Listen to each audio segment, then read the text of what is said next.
পাকিস্তান ও দেশটির অধ্যুষিত কাশ্মীরে অবস্থিত ৯টি স্থাপনায় ভারতের বিমান হামলার কয়েক ঘণ্টার মধ্যেই প্রকাশ্যে এলো ভারতের প্রতি ইসরায়েলের সমর্থন।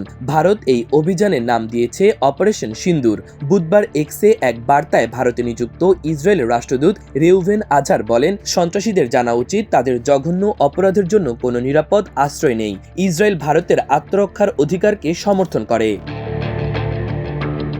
গতকাল মঙ্গলবার দিবাগত রাতে ভারতের এই হামলা পরিচালিত হয়। এর পেছনে সরাসরি প্রেক্ষাপট ছিল প্রায় 2 সপ্তাহ আগে কাশ্মীরের পেহেলগামে সংঘটিত একটি সন্ত্রাসী হামলা, যেখানে প্রাণ হারিয়েছিলেন 26 জন মানুষ। ওই হামলার জন্য ভারত পাকিস্তানকে দায়ী করেছে, যদিও ইসলামাবাদ সেটা প্রত্যাখ্যান করেছে। এমনকি ভারতীয়দেরও অনেকে হামলার ধরন ও নিরাপত্তা বাহিনীর তৎপরতা নিয়ে প্রশ্ন তুলেছে। বিরোধী দল কংগ্রেস দাবি করেছে, হামলার 3 দিন আগেই গোয়েন্দা তথ্য পেয়েছিলেন প্রধানমন্ত্রী মোদি। ভারতীয় সেনা ও গোয়েন্দা সূত্রের বরাত দিয়ে ভারতীয় সংবাদ মাধ্যম নিউজ 80 জানিয়েছে, সন্ত্রাসবাদী সংগঠনগুলোর ঘাঁটি চিহ্নিত করে অত্যন্ত পরিকল্পিত ও সীমিত পরিসরে হামলা চালানো হয়েছে, যার লক্ষ্য ছিল কেবলমাত্র জঙ্গি অবকাঠামো, না যেন কোনো পাকিস্তানি সামরিক স্থাপনা।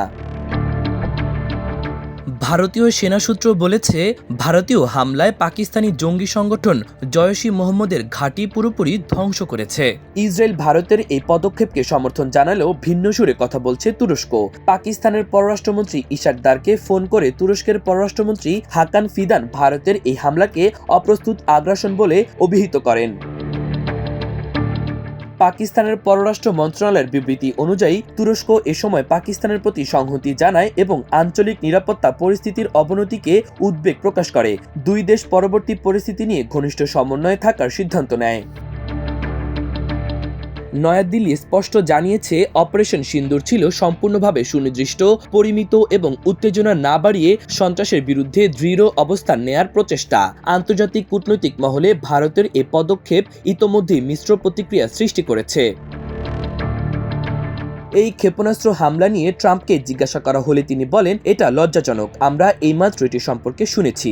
মানুষ অতীতের ওপর ভিত্তি করে জানত যে কিছু ঘটতে চলেছে, কারণ উভয় পক্ষই বহু দশক এবং শতাব্দী ধরে লড়াই করে আসছে। তবে আমি আশা করি এটি খুব দ্রুত শেষ হবে।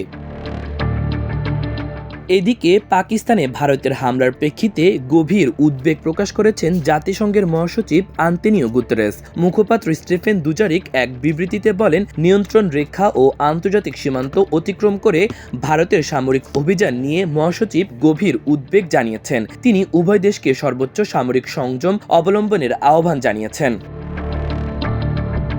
এদিকে ভারত পাকিস্তান উত্তেজনার মধ্যে দেশজুড়ে মক ড্রিলের আয়োজন করল মোদী সরকার। বাজবে সাইরেন, নিভে যাবে সব আলো।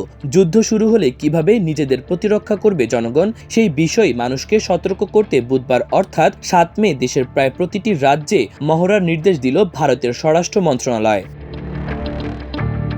বুধবার রাজস্থান, গুজরাট, পাঞ্জাব এবং জম্মু কাশ্মীরের সীমানা এলাকায় মহড়া বা মক ড্রিলে বিশেষ জোর দেবে অমিত শাহের মন্ত্রণালয়। মহড়া চলবে পশ্চিমবঙ্গের একাধিক এলাকাতেও, বিশেষ নজর থাকবে উত্তরবঙ্গে। স্বরাষ্ট্র মন্ত্রণালয়ের প্রকাশিত তালিকা অনুযায়ী পশ্চিমবঙ্গে 30 এলাকায় চলবে এই মহড়া। ব্ল্যাকআউট হলে কি করণীয়, সেই নিয়ে মক ড্রিল চলবে কলকাতাতেও। তবে সবথেকে বেশি মক ড্রিল চলবে উত্তরবঙ্গে।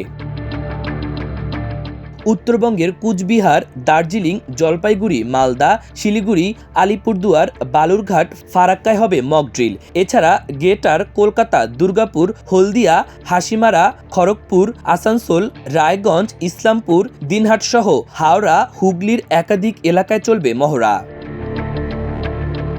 দেশের মোট 288টি এলাকায় মক ড্রিল করাবে স্বরাষ্ট্র মন্ত্রণালয়, যাতে যোগ দেবে ন্যাশনাল ক্যাডেট কোরও। বাজবে এয়ার সাইরেন। স্কুল, অফিস ও কমিউনিটি সেন্টারে হবে যুদ্ধকালীন ওয়ার্কশপ। হামলা হলে কাছাকাছি আশ্রয়স্থল কিভাবে খুঁজে বের করতে হবে তা শেখানো হবে। প্রাথমিক চিকিৎসা করাও শেখানো হবে।